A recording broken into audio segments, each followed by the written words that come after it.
Resuming debate, the honourable member for St. Paul's. Thank you, Mr. Speaker.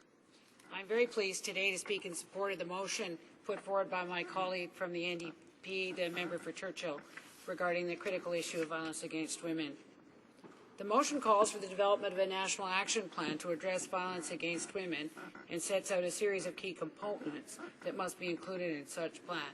And in hearing from the member from Condola St. Paul's, it's quite clear that the Conservative government has no idea what an action plan is supposed to look like. And so I thank the member of the NDP for actually laying out what some of the things might be, including the essential component of partners that will do this with us, instead of actually somebody sitting in a den somewhere writing an action plan, like clearly happened with the trafficking action plan that is just the joke of the world. As the chair of the Liberal Women's Caucus and as the Liberal Party's critic for Aboriginal affairs, this is an issue of particular relevance to my parliamentary responsibilities. But it also has huge resonance with my previous life as a family doctor at Women's College Hospital, who set up the first sexual assault care centre and actually every year on December 6th honours the lives of the women that we have lost every year in Ontario at the hands of a spouse or a former spouse. This is an issue that cuts across socioeconomic status, cultures, religions, and Liberals believe that all must work together to end it. I truly believe this could and should be an issue that cuts across party lines, and I am disappointed that the member from Churchill continues to try and turn this into a partisan issue, in that it cannot be that. In August of 2013, the Minister for Health spoke at a meeting of the Canadian Medical Association where she announced she would be make ending family violence as the theme of her tenure.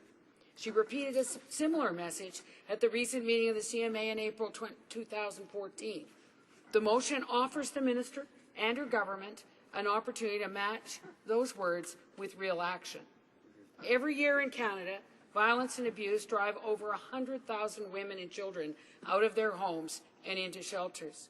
In Canada, women continue to outnumber men 9 to 1 as victims of assault by a spouse or partners, and girls between the ages of 12 and 15 are at the greatest risk of sexual assault by a family member. As appalling as these statistics are, the level of family violence faced by Indigenous women and girls are even more shocking. But it is really important that this government understand that the rate of Indigenous women being killed by a spouse or former spouse is less than in the non-Indigenous community, and so I have been particularly appalled by the message being given by the Minister of Aboriginal Affairs, as though it means that somehow these women that are missing and murdered are less important. Indigenous women and girls are dramatically more likely to be victims of homicides or to go missing in Canada.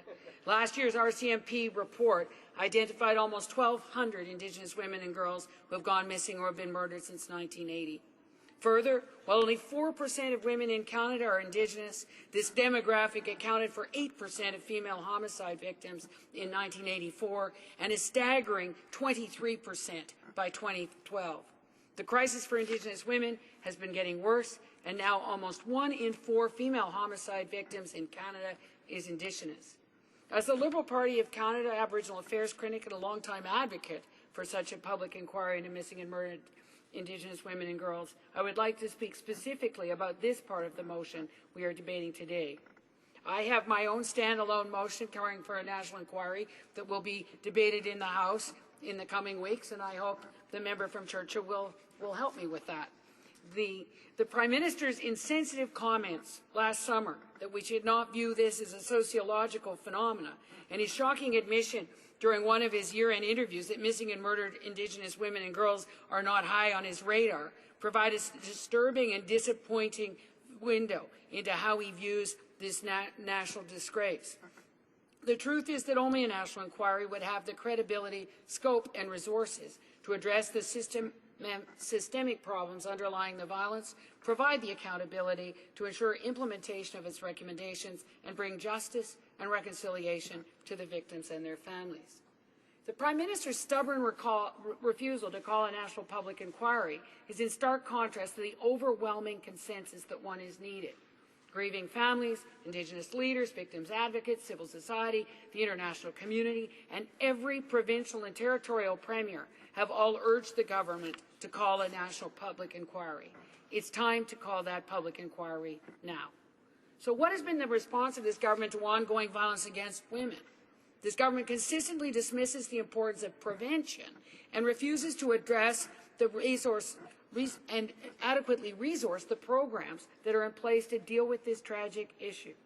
The Conservative government's campaigns about cracking down on violence against women and girls, citing one of tough on crime, measures like eliminating house arrest for sexual assault or toughening penalties for the trafficking of date rape dogs, or as we've heard just now, a DNA data bank. That is after the woman is dead. What the women and families in this country want to hear is how we're going to prevent and stop this epidemic, both in the Indigenous and in the non-Indigenous communities. Well, some of the measures may be positive. They don't replace a comprehensive action plan and amount to little more than tinkering at the margins of a national crisis.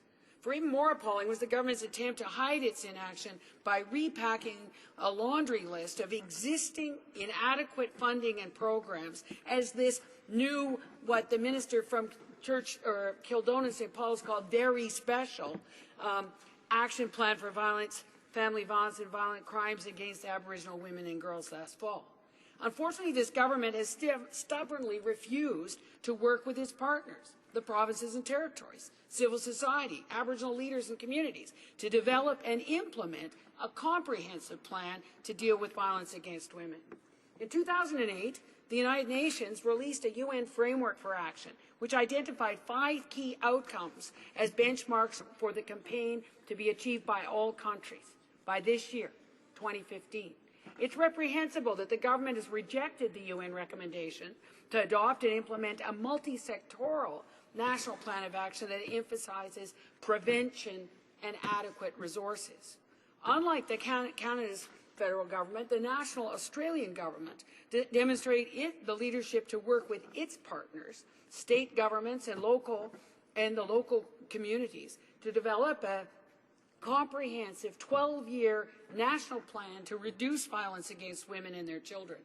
Released in 2011, this multi-jurisdictional and comprehensive approach is actually 4 action plans, which represent distinct phases that each build on each other over 12 years. They are designed so that the Australian government and civil society can look back at what has been achieved and refocus subsequent action plans on what actions will make the most difference in the future.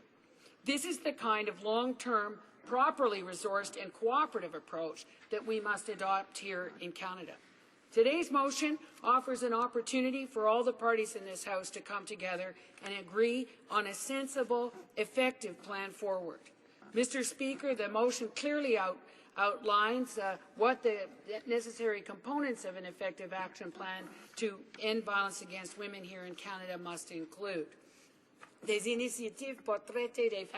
Initiatives to deal with socioeconomic factors that contribute to violence against women, policies to prevent violence against women, and policies to treat victims of violence, ways of measuring progress over the years on levels of violence against women, independent research into new data, a public inquiry,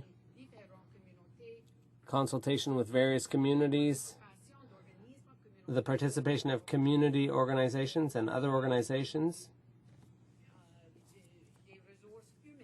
and human resources and financial resources are also required. It's time for the government to replace the rhetoric about violence against women and girls with an effective and comprehensive action. The epidemic of violence must end.